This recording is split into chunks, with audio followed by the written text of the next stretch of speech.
So, here, chapter 1, some basic concepts of chemistry. So, in this video, we are going to discuss the chapter 1 of class 11th, some basic concept of chemistry. अगर आप class 11th के students हैं तो ये आपके NCERT class 11th का ये first chapter है। और अगर आप पीजीटी की तैयारी कर रहे हैं then also this lesson is very important for you.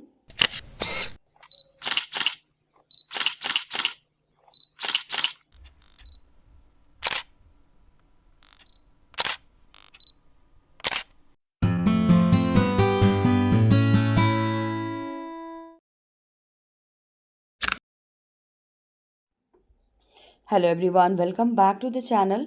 Some basic concept of chemistry में सबसे पहले आ जाती है बात इम्पॉर्टेंस ऑफ केमिस्ट्री की। केमिस्ट्री की इम्पॉर्टेंस क्या है तो आपको ये बात पता है, लेकिन फिर भी चूंकि हम ये लेसन स्टार्ट कर रहे हैं तो इंट्रोडक्शन में ये पार्ट देना ज़रूरी था, तो मैंने इसको भी इंक्लूड किया है कि केमिस्ट्री हमें पता है कि एक ब्रांच होती है साइंस की जिसमें हम स्टडीज़ करते हैं किसकी, कंपोजिशन और properties of interaction of matter की। ठीक है, केमिस्ट जो होते हैं that is interested in knowing how chemical transformation occurs. और केमिस्ट्री एक बहुत ही सेंट्रल रोल प्ले करता है साइंस में। यहाँ पर क्योंकि जो दूसरे ब्रांचेस होते हैं साइंस के, फिजिक्स और बायोलॉजी, जियोलॉजी, इन सब को कनेक्ट करता है केमिस्ट्री। इन सब में भी केमिस्ट्री का बहुत बहुत इम्पॉर्टेंट रोल है। आगे चलते हैं। केमिस्ट्री जो होता है ना दैट इज़ आपकी, ऐसा नहीं है कि सिर्फ ये एक सिलेबस की चीज़ है आपको पढ़ने चाहिए, but it is also, yes, in meeting human needs of our food, health products and other materials aimed at improving the quality of life. And this is exemplified by the large scale production of variety of fertilizers, improved varieties of pesticides and insecticide. Similarly, many life saving drugs such as cisplatin and taxol are effective in the cancer therapy. And अगर आप जानेंगे azidodomidine that used helping AIDS victims have been isolated from plants and animal sources or prepared by the synthetic method. So basically, chemistry is the common health, environment, medicine, industry, science, teaching, research. Oh, you. Okay. Nature of matter, so basically solid have definite volume, ये सब आप पढ़ चुके हैं। Liquid की definite volume होते हैं but do not have the definite shape, they take the shape of the container in which they are placed. Gases have neither definite volume not definite shape, they completely occupy the container in which they are placed. So as we will see here, matter जो होते हैं ना, matter they can be classified into two groups, mixture और pure substance. Mixture, yes, अब ये देखिए, can it be physically separated. तो अगर आप फिजिकली सेपरेट कर रहे हैं जिस मैटर को, वो होते हैं मिक्सचर। मिक्सचर जो होते हैं ना उनको आप physically you can separate it. आप देखिए इस चीज़ को यहाँ पे कि जो मिक्सचर जो होता है that can be physically separated, yes. और pure substance it can not be physically separated, तो ये फिजिकली सेपरेट नहीं हो सकता प्योर सब्सटेंस। तो हम देखते हैं आगे की डिटेल में कि जो अगर आप फिजिकली सेपरेट कर रहे हैं then it will be a mixture. So mixture, अब मिक्सचर क्या है, इज़ द कंपोजिशन यूनिफॉर्म होता है। तो अगर कंपोजिशन यूनिफॉर्म है then it will be homogeneous mixture. अगर कंपोजिशन यूनिफॉर्म नहीं है then it will be heterogeneous mixture. Heterogeneous mixture, जैसे कि आप होमोजीनियस मिक्सचर, जैसे कि सॉल्यूशन होता है, आपने शुगर और वाटर का सॉल्यूशन बनाया, सॉल्ट वाटर का सॉल्यूशन बनाया, in which you can't see the particles of sugar और salt, basically it is a homogeneous mixture. But heterogeneous mixture comes under, again इसको दो पार्ट में डिवाइड करते हैं, कोलॉइड्स और सस्पेंशंस। ठीक है, और अगर मैटर के नॉट बी क्लासिफाइड, अगर इसको क्लासीफाई नहीं कर सकते then it will be a pure substance. A pure substance, it can it be chemically decomposed? अगर chemically decomposed हो सकते हैं then it will be a compound, if no then it will be an element। तो ये सारी बातें हो गई मैटर के बारे में। और आगे चलते हैं मैटर के बारे में। इंटरनेशनल स्टैंडर्ड यूनिट्स को देखते हैं। S I unit, so basically S I unit of length is meter, mass kilogram, time is second, electric current is ampere, temperature is kelvin, amount of substance is mole, and lumen intensity that is mole, candela। तो यहाँ पे कुछ definitions हैं length के, मास के, time के, electric current के, thermodynamic temperature, okay, amount of substance और ल्यूमेन इंटेंसिटी। ठीक है, इनके सिम्बॉल्स दिए हैं और ये सारी डाटा जो है ना मैंने एनसीईआरटी से ली है। सो यहाँ पर ये चाहे तो आप इसकी स्क्रीनशॉट लेके इसको आराम से पढ़ सकते हैं। हम आगे चलते हैं। जैसे प्रीफिक्सेस होते हैं, तो प्रीफिक्सेस में आप एक बार फिर से देख लीजिए, आपने ऑलरेडी पढ़ रखा है, लेकिन आपको एक बार फिर से क्या करना है, इसको जानना है कि प्रीफिक्सेस का मतलब क्या क्या होता है, कौन से प्रीफिक्सेस का।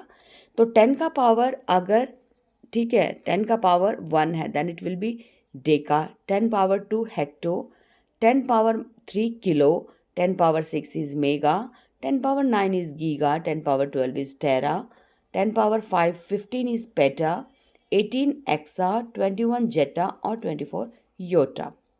ठीक वैसे ही अगर आप देखते हैं decimeter, 10 to the power -1 deci, 10 to the power -2 centi, 10 to the power -3 is milli, 10 to the power -6 is micro, 10 to the power -9 is nano, 10 to the power -12 is pico, 10 to the power -15 is femto, 10 to the power -18 is atto, 10 to the power -21 is zepto, and 10 to the power -24 is yocto.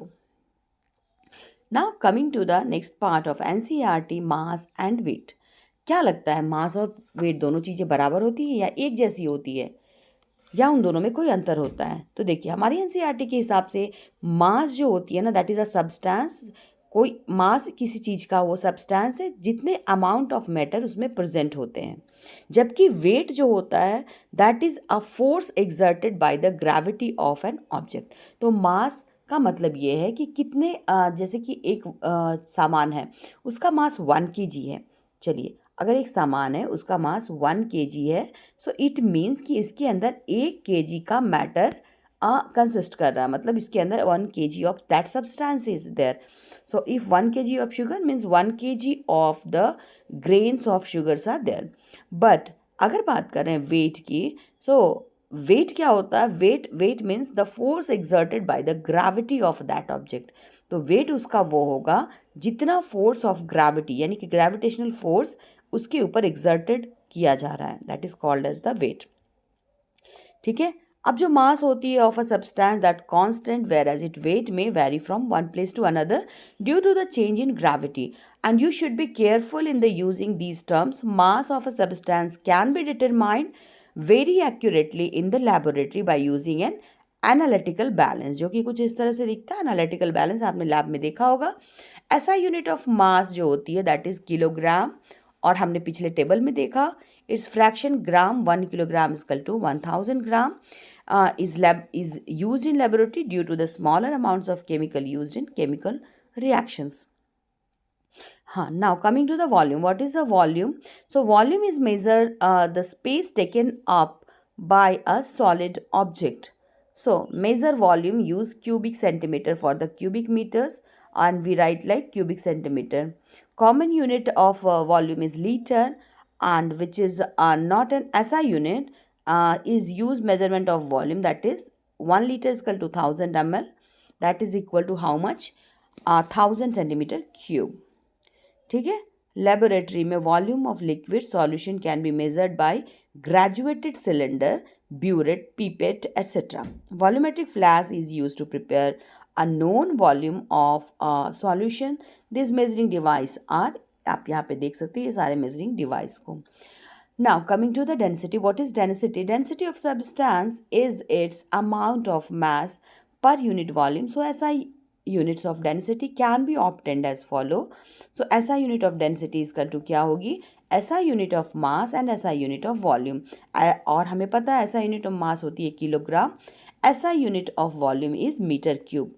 So SI unit of density is kilogram meter inverse cube.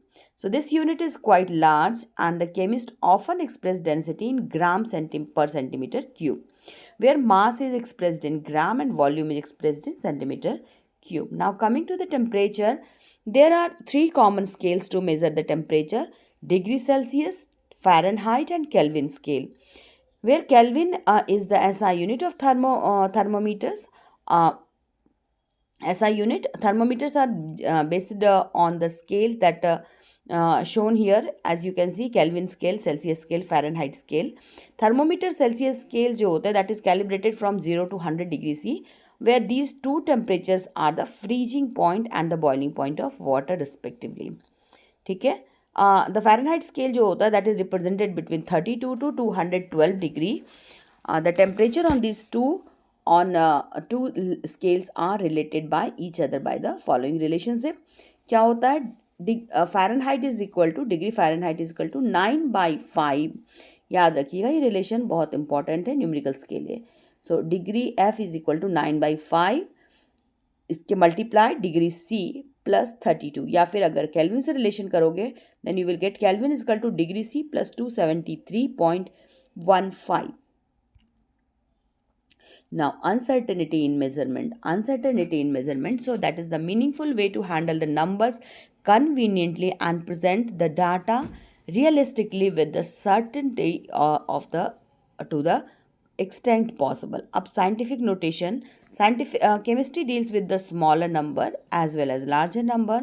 So this problem is solved by using the exponential notation that it means n with 10 to the power n. अब n क्या हो सकता है? n can be both positive and negative value, but n, capital N, is the number between 1 to 9.999.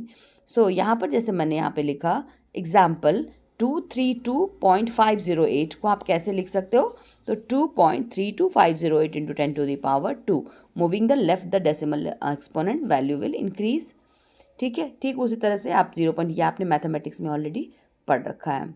So mathematical notation को देख लीजिए. ठीक इस तरह से आप मैथमेटिकल नोटेशन डेसिमल को आप आगे पीछे कर सकते हैं. Multiplication and division, addition of subtraction क्या होता है? मल्टीप्लिकेशन और डिवीजन में क्या है? So in that case you need to add the power को ऐड कर देते हैं. डिवीजन का केस होता है तो पावर को सब्ट्रैक्ट कर देते. इन केस ऑफ एडिशन यहाँ पे क्या होता है? Exponent should make the same both the numbers. ठीक है. तो यहाँ पे देखिए अगर हमें क्या करना है, एक्सपोनेंट अगर made same for both the numbers, अगर दोनों नंबर के एक्सपोनेंट है ना उसको सेम कर दिया जाता है और इसको आप इस तरह से लिख सकते हैं. ठीक है. आगे चलते हैं. Significant figures. So precision refers to the closeness of various measurement for the same quantity. Accuracy is the agreement of a particular value to the true value of the result. So here you can see a table 1.4, which is the data illustrate precision and accuracy, which is the measurements of the students A, B and C, that is measurement 1, 2 or average. So significant figures which are meaningful digits and which are known with certainty and uncertainty is indicated writing the certain digits and the last uncertain digit. Okay, so thus we write as a result as 11.2 ml. We can say 11 is a certain and 2 is uncertain. So rules what we should follow is rules to be followed. There are certain rules determining the numbers of significant figure. There are stated below. All non-zero digits are significant. For example, 285 centimeters, there are 3 significant figures, and in 0.25 ml, there are 2 significant figures. 0 preceding to the first non-zero are non-significant, and such 0 indicates the position of decimal point. The 0.03 has only one significant figure. 0.0052 has 2 significant figures. Zeros between 2 non-zero digits are significant. Like this 2.005 has 4 significant figures. If the zeros at the end of the right of the numbers are significant, provided by are on right. Like side of decimal part, for example, 0.200 gram has 3 significant figures. But if otherwise the terminal zeros are not significant, then if there is no decimal point, for example 100 has only one significant figure, but 100 has 3 significant figures. 100 decimal, so the 100 decimal 0 has 4 significant figures. Such numbers are better represented in scientific notation. So we can express the number 100 as 1 into 10 to the power 2 for one significant figure. Okay, counting numbers objects, for example, 2 balls or 20 eggs have definite significant figures, as these are the exact numbers can be represented by writing infinite numbers of zeros after placing a decimal, that is 2 is equal to 2.0000 or 20 is equal to 20.000. So in numbers written in scientific notation, all digits are significant. Like 4.01 is equal to 10 to the 4.01 into 10 to the power 22 has three significant figures, and 8.256 has four significant figures. Now rounding off the rules. So how we can round off the numbers, और ये सब आपने already आपने mathematics में भी पढ़ रखा होगा कि राउंडिंग ऑफ कैसे करते हो. तो 1.386, सो वी कैन राइट. सो अगर आपका डेसिमल में यहाँ पे 3 के बाद 86 आ रहा है, so we can round off to the 9, 1.39. So ठीक वैसे ही, so if the digit is removed और less than 5, so preceding number is not change. जैसे कि 4.334 है, so you can it if 4 is to be removed, the result round off to the 4.33. Okay, so the rightmost digit removed is 5, so the preceding number is not changed. आप यहाँ देखेंगे 6.35. to be rounded off, moving 5, we have to increase 3 to 4, giving 6.4 as the result. So however, if the 6.25 is to be rounded off, it will be 6.2.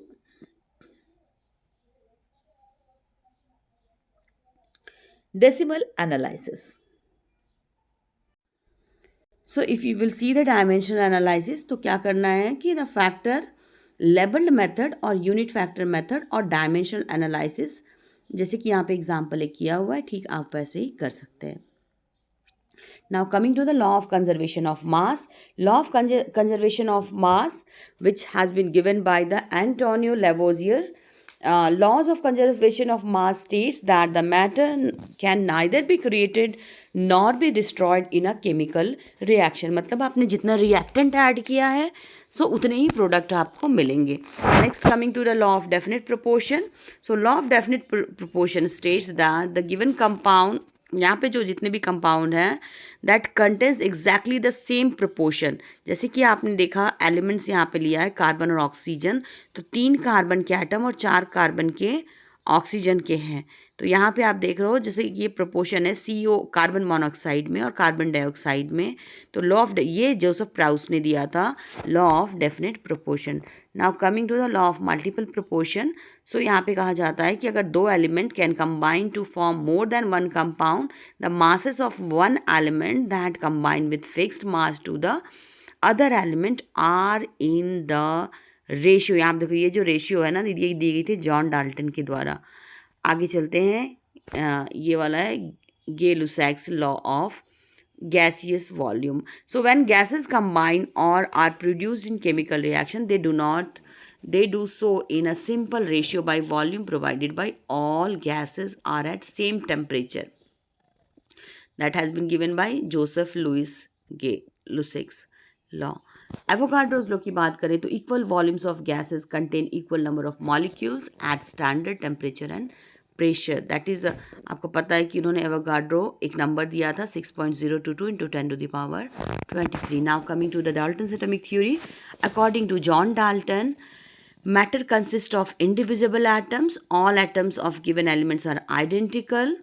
ठीक है. Compounds are formed when atoms of different elements combine in a fixed ratio, or chemical reaction involves reorganization of atoms. Now coming to the atomic mass. Atomic mass, nowadays we are using AMU has been replaced by U. AMU को हम U से replace कर दिए हैं, which is known as unified mass. So basically AMU पहले लिखा जाता था, जिसे अब सिर्फ U कर दिया गया है. तो ये 1 AMU is equal to how much? 1.66056 into 10 to the power minus 24 ग्राम. मॉलिकुलर मास की बात कर लेते हैं. मॉलिकुलर मास क्या है? That is the sum of atomic masses of the elements present in a molecule. Formula unit mass, basically formula mass instead of molecular mass, as in the solid state of sodium chloride does not exist in single entity.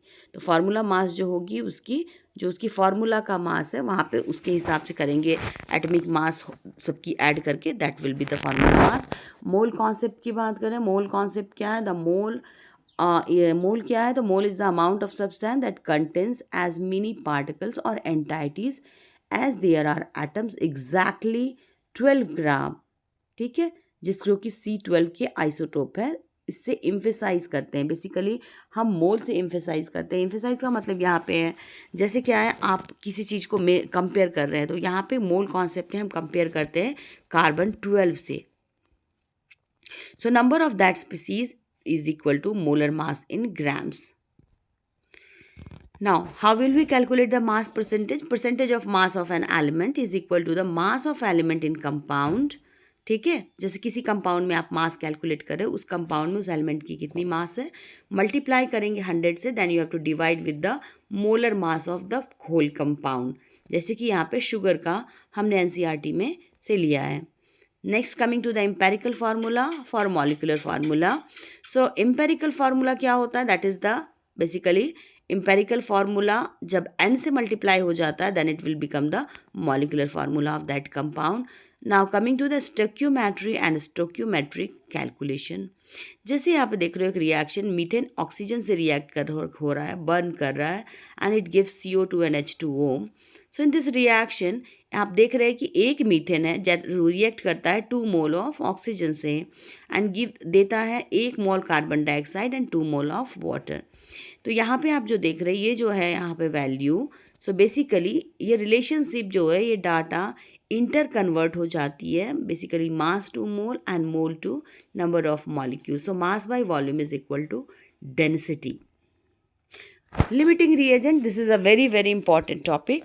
We will see limiting reagent जो होते हैं, the reactant which is represent in the lesser amount gets consumed after some time, and after that no further reaction takes place. Whatever be the amount of that other reactant present, hence the reactant which gets consumed limits the amount of product formed and is therefore called limiting reagent. तो limiting reagent सब सामान्य भाषा में बात करें तो वो substance है जो किसी भी रिएक्टेंट में कम मात्रा में प्रेजेंट होता है। जैसे आप देख रहे हो कि लिमिटिंग रिएजेंट, यहाँ पे इसके कुछ सवाल देखते हैं कि 50 kg ऑफ N2 और 10 kg ऑफ H2 है, जिसको मिक्स किया जाता है और अमोनिया बनाया जाता है। अभी आपको क्या करना है, कैलकुलेट करना है कि NH3 कितनी अमोनिया बनी है और आइडेंटिफाई करना है limiting reagent in the production of ammonia in this situation. ठीक है, तो देख लेते हैं यहाँ पे। अब रिएक्शन को जब आप लिखोगे ना तो कैसे लिखोगे, N2 इस तरह से हम रिएक्शन लिखेंगे। तो रिएक्शन लिखने के बाद आप क्या देख रहे हो कि इसमें N2 के मोल्स कितने हैं, तो हम देख रहे हैं कि N2 के मोल्स कितने हैं। आप टोटल 50 kg ऑफ N2 है, 50 kg ऑफ N2 है। सो 50 kg को और 10 kg ऑफ H2 है, 10 तो 50 kg को we can multiply with the 1000 gram and 1 kilogram of N2, and it will be how much mole? So 17.86 into 10 to the power 2 mole.